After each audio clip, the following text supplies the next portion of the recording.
Welcome back to the Spartan Nurse Podcast. Happy Pride for those in the LGBTQIA 2S+ community. Today we have Grace, who comes with us from the Gender and Sexuality Campus Center. Grace, can you tell us about your role at the center? Sure. So I currently serve as the director of the Gender and Sexuality Campus Center at MSU. I've been in the role a little bit over a year, and so I am charged with basically overseeing the strategic direction and priorities of the center and the overall functioning of the center. So what kind of inspired you to get into this work? I know advocacy work especially can be a field that calls you. Yeah, for sure. So I initially got involved with advocacy over 20 years ago when the state of Michigan, there was a ballot proposal banning same-sex marriage. And so I was getting involved that way in my smaller town. And then coming to campus, got involved through student organizations and different student advocacy groups.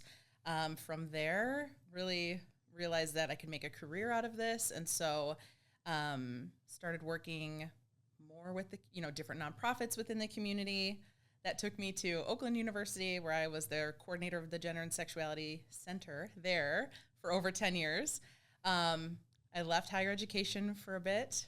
I went to a startup nonprofit called Boss Blue in Midtown Detroit, and then I came back to MSU. So I completed my undergraduate here, so it's nice to be back as a professional staff member in a different capacity. So Grace, what services and resources does the Gender and Sexuality Campus Center provide for students? So we have a variety of programs throughout the academic year where students can come and meet other students, build community that way. We also have things like our Safer Sex resources. We also have the Unconditional Love Fund, which is an emergency fund for students who might need assistance with any number of unexpected expenses in their lives. We do programs like Pride Prom, Lavender Reception, all sorts of fun things. So we really run the gamut, and we also just have a space where students can come and visit. On top of that, I'm sure you do educational opportunities with students. Absolutely. So we do have our Quest training program, which is available on D2L for all students, staff, and faculty. It's a self-guided online module, which is very helpful because, I know folks are so busy. And we're actually looking to expand that this summer and update it. So keep an eye out for that. So I personally worked in one of these centers back in my undergrad. But can you tell our audience how these kind of centers help support our community members? Absolutely. We do a lot with advocating on behalf of students and just really helping them navigate the institution in a way that respects their sexual orientation and or gender identities. There's also a huge role of LGBT resource centers in possibility modeling. So if you have folks that maybe never had elders that were LGBTQ to look up to, those are some of the benefits of having a resource center on campus for sure. So Grace, can you share some of the success stories or examples of the center making a significant impact on students' lives? Any specific examples you can think of? I think for me, I have some students that have entered higher education as a profession with the hopes of making it more inclusive, bringing their perspectives to various facets, right, of whether that's housing, whether that is working in an LGBT resource center. I've also had experiences where, through doing our educational trainings, I've been approached later by folks who have attended those trainings to say, you gave me the courage to come out myself because you created space and an opportunity for me to even do some self-discovery, right? And so that's been really rewarding to see. But ultimately, it's really just, my favorite moment is Lavender Reception. That's always my favorite event, whichever institution I'm at, because it's so nice to see students achieve their goal of earning their degrees. And a lot of times it's in the face of tremendous adversity, right? Whether that's, maybe a family that's not super accepting, or they've had roommate issues, or they've experienced financial issues, right? Like so many of our students are dealing with things that may be related to their identity, but also just as humans. And so it's just so nice to see them finally get to that finish line. So those are a few examples that come to mind. So what are some of the biggest challenges faced by students in our community right now? Well, there is, unfortunately, a growing number of bias incidents, hate crimes, harassment nationwide, coupled with some anti-LGBTQ legislation. I say some, but it's actually over 500 bills have been introduced. it's a really scary time, frankly. And so I think you're seeing a lot of students dealing with those kinds of pressures that maybe other students might not have to consider, right? So for all the progress that has been made, I think there's still a great deal of, understanding that needs to happen, learning that needs to happen, because unfortunately, and this is not new, our community has often been used as a boogeyman when it comes to elections, and that's a passion project of mine is electoral politics. So I can go on and on about that, but it's not an accident, right? And so I think, I just encourage folks to be more aware of the issues arising even in their own communities, things like book bans that are happening, and all with a target of primarily LGBTQ people, but we're also seeing broader attacks on DEIB, diversity, equity, inclusion, and belonging nationwide, where some states are banning offices that work on DEI issues. And right now we're lucky, right, to not have that in the state of Michigan. However, we're a pretty purple state, right? And so our legislature really is pretty evenly divided in some ways. And so that is not necessarily a guarantee that would never happen here. So I encourage people to do their research, get involved, and really ask people who are running for office these important questions. If this is something they care about, especially our allies, this is something I hope people would consider when they're making decisions in different election years. I remember personally, I can't remember the timestamp of it, but when Michigan elected to have same-sex marriage, but then it was immediately repealed. Yeah. Like, I remember how impactful that was to me because I knew I was queer at such a young age. I try to keep in mind, for me, being able to see how things maybe were before we had same-sex marriage in Massachusetts. That was 2004, right? And so I grew up in the 90s. There was very much animus towards the LGBTQ community then. Even if I wasn't quite aware of it myself, I didn't realize that applied to me too. My coming out experience took a little bit for me. And then to see the progress that was made slowly, but even then, right? Like, so I mentioned before, our community has often been used as a scapegoat to drive turnout. That was a actual strategic facet of the 2004 election. These marriage amendments that happened across the states, including in Michigan. To see then folks start, I would say, like federally elected officials start coming out in favor of some sort of relationship recognition. Because it wasn't marriage. It was like, oh, we should have something, but not marriage. So you started to see slow progress, right? And then to see, when the federal Judge Friedman, ruled that the marriage amendment in Michigan was unconstitutional, I was one of the 300 couples in Oakland County that was able to get married, my ex-wife and I. So that was a very surreal day. Like, I still think about that. I mean, we saw couples that had been together longer than we had been alive finally getting relationship recognition. And folks just think it's just about being able to say, like, you're married, and it's so much deeper than that. Like, it relates to healthcare even, right? Like being able to make medical decisions for your partner or have your partner be able to visit you. Like, there are some hospital systems that are very strict and don't necessarily respect same-sex or same-gender relationships, right? And so there were some other pieces in mind when we were decided to be one of the 300. And it was a really happy day. And then I just remember hours later, the attorney general at the time, filing a lawsuit asking for a stay, and that basically shut it all down. And they knew that was going to happen. I know in Oakland County, they did a lot of group weddings, and so my ex and I were actually part of a number of large scale. Everybody was saying vows at the same time because they were really trying to get as many people in, because the thought was like, if folks are in, it's harder to take back what they've already got. Versus, oh, well, I haven't been able to get married, anyway. So, and then to see the Obergefell decision, which the Michigan suit was part of that larger case. And so to see that happen, and I remember how, again, I'm going to use the word surreal, because the decision came down, and I was sitting in my office at Oakland University, And I just remember, kind of thinking about what I would feel like when this day finally came.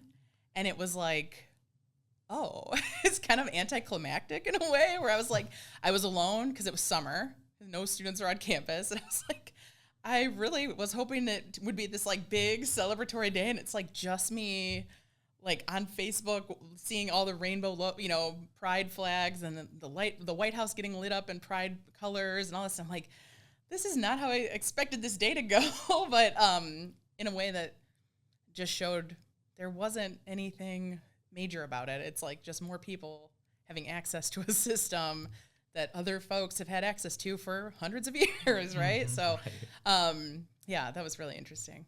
How is the campus center really addressing these kind of needs and doing the education for the students? Throughout the last academic year, we really started to rebuild our relationship with the Lansing Area AIDS Network, so that we offer regular HIV testing within the center. It's free for Students Anonymous. We are one of the on-campus locations for the East Lansing Access to Emergency Contraceptive Collective, And so folks can also get Plan B in the center, and that's, again, free, no questions asked, making sure we're working with faculty and staff in their areas to try to make their programs more inclusive, their curriculum more inclusive. And then I know that there's a growing number of like DEI professionals within different colleges and things like that. And so keeping open lines of communication with them, because I know for us, it's important for us to all across campus, across units and divisions, all that, to really be speaking with a unified vocabulary so that the message is repetitive. So maybe it resonates a little bit better instead of, we're all kind of talking about different things in different ways. And so that's something that we're really working towards as well. What are some ways that faculty can, learn more about these resources and can incorporate some of these things in our courses and our curriculum?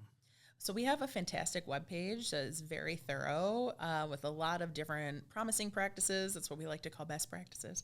And that is, our website is gscc.msu.edu. So I encourage folks to go check that out. It's got very, like I said, in-depth information, such as a glossary, such as, promising practices for including pronouns in X, Y, or Z communication, and just overall, an overall review of what we offer, which can be helpful for students and also the staff and faculty just to get acquainted with us.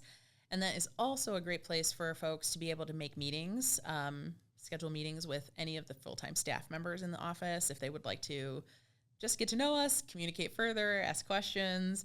We all welcome that as well. So actually, Harley and Grace, what advice would you give to LGBTQ plus students who are seeking support or facing challenges? I just encourage them to reach out. I think throughout my career in higher education, I often hear students say, well, I don't want to bother you. Well, you're not bothering me. This is literally the whole point of my job is to help you.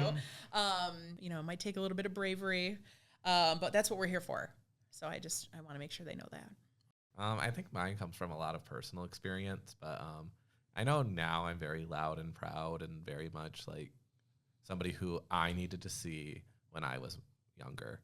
But I think for younger queer and LGBT students, I think it's so important to take it at your own pace. Yeah.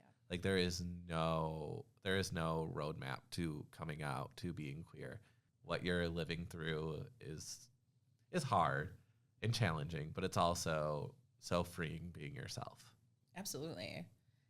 I echo that. Like we have students that never step foot in the center, but they communicate with us via email or our online support forum, or we've supported them with the Unconditional Love Fund. And it's at whatever the person's pace is. Absolutely. Like there's no pressure to be a certain way within the center. We take all kinds for sure. That's awesome. I have kids, right? We always try to make sure we say that, it's their partner when they're older, not their, not define it as their wife, because, we'll say, oh, when you get married and, we always try to say partner would be more inclusive because I think there's a lot that parents can do. My kids, 4-year-old and 6-year-old, they play dress up all the time. And sometimes they'll put on they'll be cowgirl and cowboy and you know what? Run with it. Yeah. You know what? Whatever they want to be is whatever they want to be. And I think parents really need to help instill that in kids because it's really that support and it helps your children to be courageous. Because I think that, that's an important thing that you said is that courage that really stuck with me. So anyway. Oh, 100%. I know when I was younger, I'd always dress up. I'd always wanted to be a pretty princess, not a knight, not anything like that. I just wanted to be pretty and in a dress.